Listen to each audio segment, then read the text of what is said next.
Hello guys, I'm going to be reviewing the Control Freek FPS thumbstick add-ons for the Xbox 360 controller. They also make these thumbsticks for the PlayStation 3 controller as well. So the Control Freek FPS controller, you know what, I'll just call them the Control Freeks. The Control Freeks are highly praised in the competitive gaming community such as MLG and GeForce because as simple as they are, what they do is they just snap onto the existing thumbsticks on your Xbox 360 controller and add leverage. And with the leverage, you get a more precise aiming of the thumbsticks, because thumbsticks are naturally not an effective method to be used when it comes to aiming in first-person shooters or any type of shooting game. A mouse is a much more effective method of aiming. So with the thumbsticks, you really don't get that nice precise leverage that you'll normally do with a mouse. So with these Control Freeks, they don't completely alleviate those issues. You're still gonna come close and fall short and have to deal with the shortcomings of a thumbstick, but it does help your accuracy and your precision out a lot. So what led me to purchase these was because I was just one day browsing on the web and looking at Call of Duty videos, and I came across these thumbsticks, and it was someone talking about them. I was looking at them. I'm like, that's a pretty neat and look like it could be an effective idea just to increase the height, because I realized that when the thumbsticks are so low, you don't have that much, how can I say it? You don't have that much, you're pretty much, with the thumbsticks being so low, your thumbs really don't have that much leverage basically, and you really can't effectively move the thumbsticks precisely as you would want to get those nice sweet headshots or just to finish off in those clutch situations.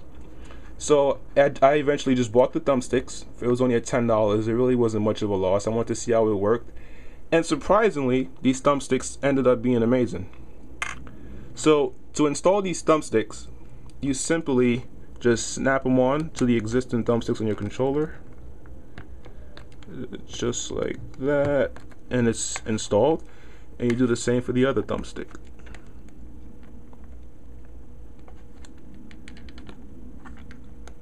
And it's installed just like that. And to take them off, you just simply pry them off like so. Well, not as hard as I just did, but in that same fashion. And the thumbsticks are uninstalled. So I played Call of Duty, Modern Warfare 2, and Call of Duty Black Ops and Halo Reach. Those are the three main games that I play using these thumbsticks, and I completely fell in love. When I first installed them, it felt very awkward because I wasn't used to having thumbsticks this high up. But then eventually, a week down the line, these thumbsticks got to the point where I couldn't really play without them. They just really became that much of a necessity in my gaming lifestyle. So I can pretty much say that these thumbsticks really do improve precision accuracy. There's been a lot of moments where I got those nice sweet drop shot, headshot, quick scope, or whatever you want to say, kills, primarily due to me be able to precisely aim and hit this guy's head. If I didn't have these thumbsticks installed, I'd have probably over aimed or under aimed the guy, and I would have been dead, or he would have gotten away. But I no longer use these thumbsticks, and you're probably wondering why. And this is because I also play Gears of War. That's another game that I completely love. I love Gears of War so much. Since Gears of War 1, I fell in love with this franchise. But with Gears of War, it's a third-person shooter. And with third-person shooter, it really puts a lot of emphasis on the A button. And this A button is your main button because it allows you to snap to cover. And in Gears of War, cover is your best friend. You don't want to be caught out of cover in Gears of War unless you know how to maneuver and strafe and wall bounce and all that. But primarily and to the roots, you really don't want to be caught out of cover. So with veteran players such as myself, I wall bounce. And wall bouncing is when you're just rapidly tapping A and looking at a piece of cover so you can maneuver your character around in a zigzaggy motion or whatever.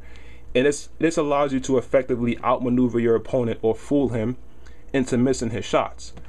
So when I'm wall bouncing, the reason why I can no longer use these thumbsticks is because of its height. So say I'm just playing, I'm in a 1v1 situation, I'm start wall bouncing it. I'm gonna press A and look in the direction, and what happens is when I press A and bring my thumb back, this is what happens. My thumb just goes crazy because of the elevated height of the thumbstick. So it took me about 1 to 2 games for me to remove this thumbstick when I was playing Gears of War for the first time, because I could not wall bounce. I really couldn't, because my thumb would just get trapped over here, and I pretty much, my aiming is out the window and I just get killed.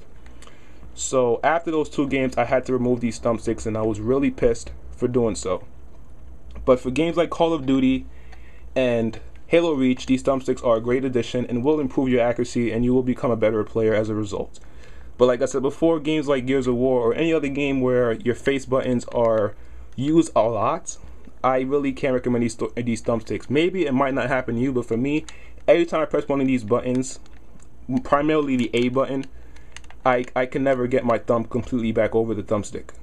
It really happens that I can get my thumb and bring it back over, but most of the time I could just never get it back over. My thumb just gets trapped over here, and it's an ugly sight on screen. So my verdict for this accessory is, if you're primarily a first-person shooter, like if you play a lot of Call of Duty, or if you play Halo, or just play them both, I highly, I don't think I can stress enough how much I recommend these additions. I mean, these accessories for your Xbox 360 controller, because they will improve your accuracy. But if you play games like Gears of War and you mix it up with Call of Duty, or you're just primarily a Gears of War player, I really can't recommend these thumbsticks at all. So if you guys have any questions or comments, just please post in the comment box. I'll be there to reply. Please rate, please rate and subscribe. Thanks for watching the video. Later, guys.